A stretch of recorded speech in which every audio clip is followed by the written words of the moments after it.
This is the story of a father who has spent his entire life working hard, just so his children could become successful. And today, in his eyes, they're exactly that, successful. But when the truth unfolds, it completely shatters him from within. Brought to you by unique storytellers, this is Everybody's Fine. At the beginning of the story, we see Frank, a man who has recently retired from his job. He has 2 sons and 2 daughters. None of them live with him anymore, as each of them is now deeply involved in their own professional lives. 8 months ago, Frank lost his wife, and today is Thanksgiving, a day when families come together. So, Frank has invited all his children home. 8 months ago, it was his wife who used to take care of all these things. But now that he's alone, he has to do everything by himself. Still, Frank is genuinely excited.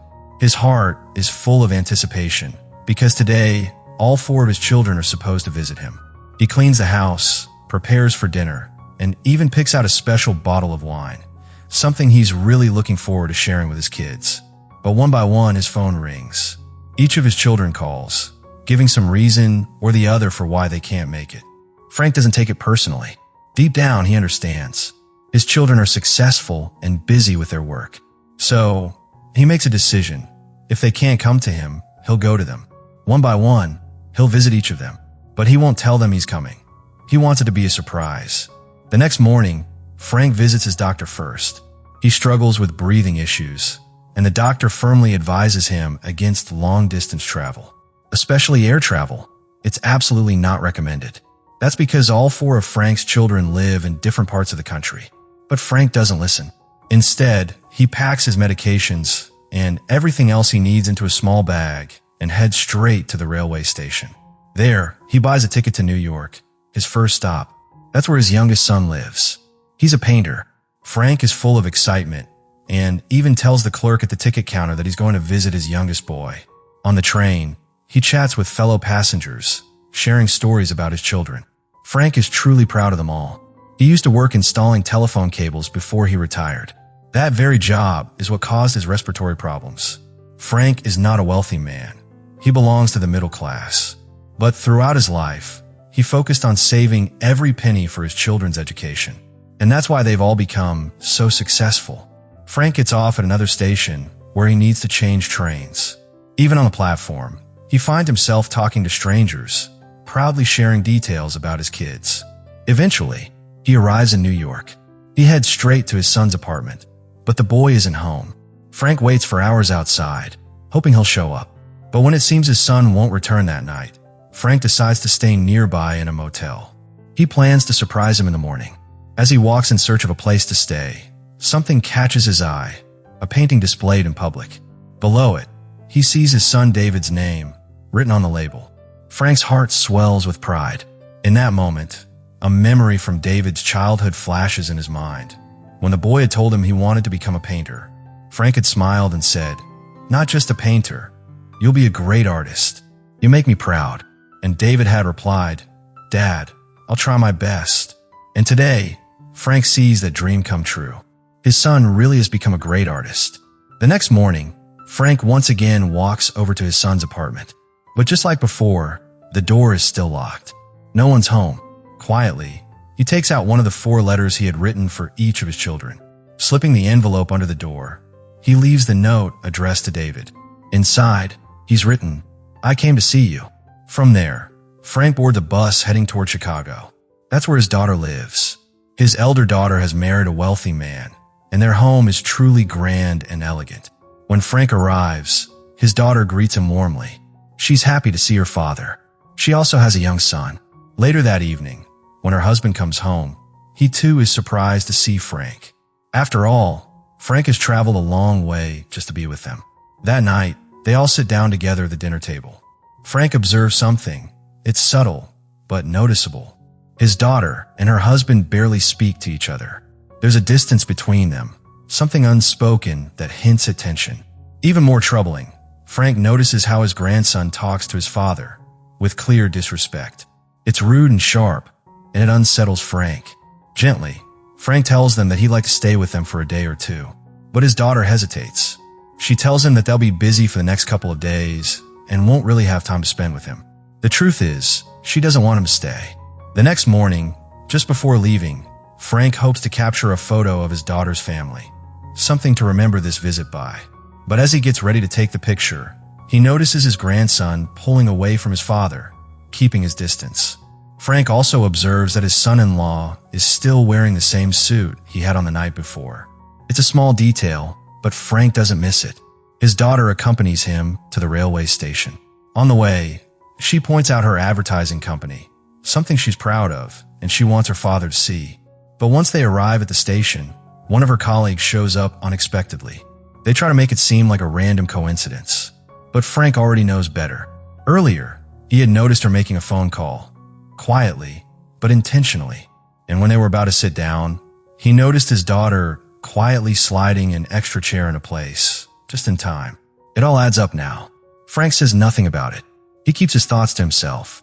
As he's about to leave, he turns to his daughter and softly asks, "Are you happy?" She looks at him, surprised. Frank asks again, this time with more intent, "Are you truly happy?" And she replies, with a pause, "Yes." Afterwards, Frank boards the train to Denver, where his eldest son lives.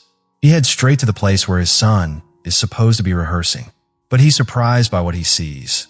His son isn't conducting the orchestra.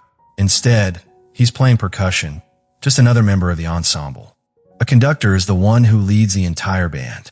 That's what Frank thought his son had become. His son walks over to him and gently says, "I know you've always believed I was a conductor, but I'm not. I'm still working on it. Right now, I don't have that job, so I play percussion instead." Frank, puzzled, says, "But your mom told me you had already become a conductor."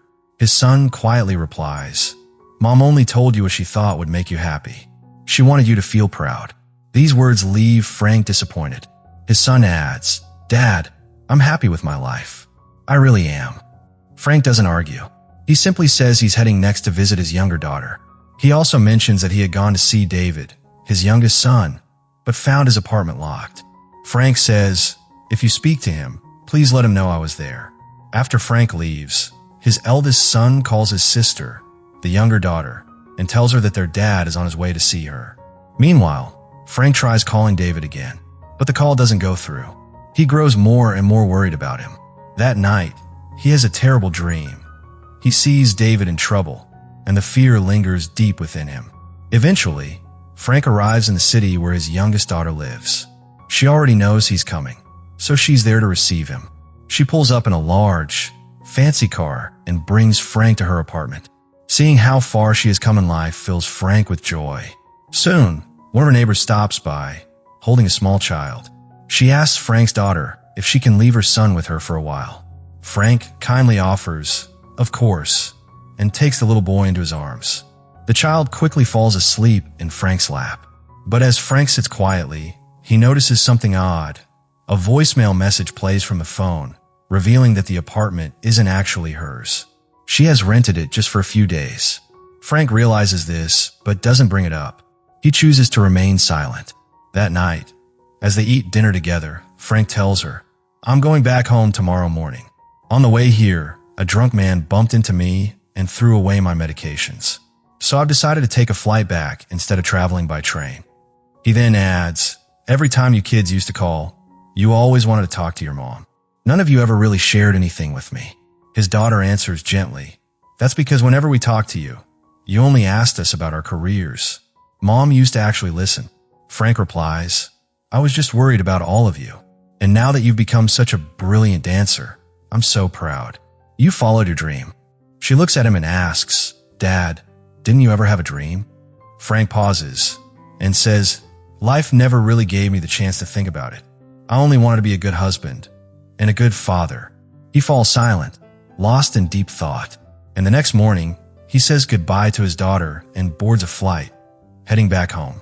After that, we see that his younger daughter hasn't been able to fulfill her dream. She's not a dancer, as Frank once thought. She actually works in a hotel. Now, while Frank is on the flight, he suddenly starts feeling unwell because he has run out of his medication. His condition worsens quickly. He suffers a heart attack and collapses. In that unconscious state, he begins to see visions of all four of his children, as they once were still little. And in that dreamlike moment, he asked them all the questions he had been meaning to ask during their visits. He turns to his eldest daughter first and asks, "Is everything okay between you and your husband?" She tells him, "No. He left us 3 months ago, and now he's about to marry another woman. That's why my son doesn't like him." She also explains that the man who came to meet her at the station had actually been invited by her, and they're now planning to get married. Then he looks at his younger daughter and says, "The child your neighbor brought over, was that your child?" She replies, "Yes. And the woman you saw with me, she was my partner." She gently reveals that she is bisexual and prefers being with women, though no one ever told Frank this before, because none of them ever wanted to hurt him. Finally, Frank turns to his youngest son, David, and asks, "Why didn't you meet me in New York?" But David says nothing. All the children just smile, laugh, and slowly walk away, leaving Frank in silence. Frank slowly regains consciousness and finds himself in a hospital bed. His 3 children are by his side, but David is still not there. He immediately asks, "Where is David?" His eldest son gently responds, "You had a heart attack. First, focus on recovering.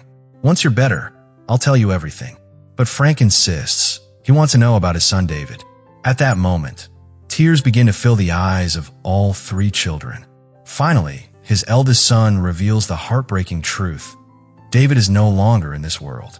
He says David had desperately tried to fulfill Frank's dreams, but when he couldn't, the pressure became too much for him. A few months ago, after their mother passed away, David completely broke down. He felt like he had no one left to share his feelings with. In that loneliness, he turned to substance use. Eventually, he was caught with drugs, and that's why none of them came to visit Frank on Thanksgiving. His daughter adds, "That's also the reason I couldn't let you stay at my place. I had to travel to another city for his case. But when I reached there, I found out he had taken an overdose, and that's how we lost him." Hearing this, Frank is utterly shattered. He breaks down saying, "No, this can't be true. Not my son." But the truth has already taken place, and nothing can change it now. That night, Frank once again dreams of his younger son, David. In the dream, Frank is repeating the same question he used to ask him. "Will you fulfill my dream and become a great artist someday?" David always used to say yes. But tonight, in the dream, David gently says, "I'm sorry, Dad, for how everything turned out." Frank replies, "It's not your fault." Then David asks, "If I couldn't become a famous artist, would it still be okay if I became just a simple painter?" And today, for the first time ever, Frank says what he never said before. "Whether you become a great artist or just a painter, I will always be proud of you." David begins to walk away, and Frank says, "Please forgive me." David replies softly, "You did nothing wrong." And in that moment, Frank realizes something deeply painful. He should have told all his children from the very beginning that no matter what they chose to become, he would always be proud of them. After recovering, Frank visits his wife's grave. Standing there, he confesses, "All these years, I only talked to our children about careers. I never listened to what was in their hearts. You tried to tell me many times, but I ignored you. You were the one who always shared their good side with me, because they confided everything in you." With deep regret, Frank wishes he had listened more. Later, he returns to New York and visits the same art gallery where he had once seen David's painting. He wants to buy it, but he is told that all of David's artworks have already been sold. However, when they find out that he is David's father, they offer him one unfinished painting. In it, David had portrayed the kind of work his father had done his entire life. Frank brings the painting home. Soon after, Christmas arrives. He shops again and prepares the house. His children return home, and together they decorate and prepare for the holiday. Frank cherishes this time, remembering his wife, and finally enjoys warm, meaningful moments with his kids. They all get emotional remembering David. That night, as they sit around the dinner table, each child is joined by their partner. Frank smiles and says, "Everything is okay," because now he has accepted everything about his children's lives, the choices, the truths, the imperfections. What matters most to him now is that his 3 children came home for Christmas to be with him.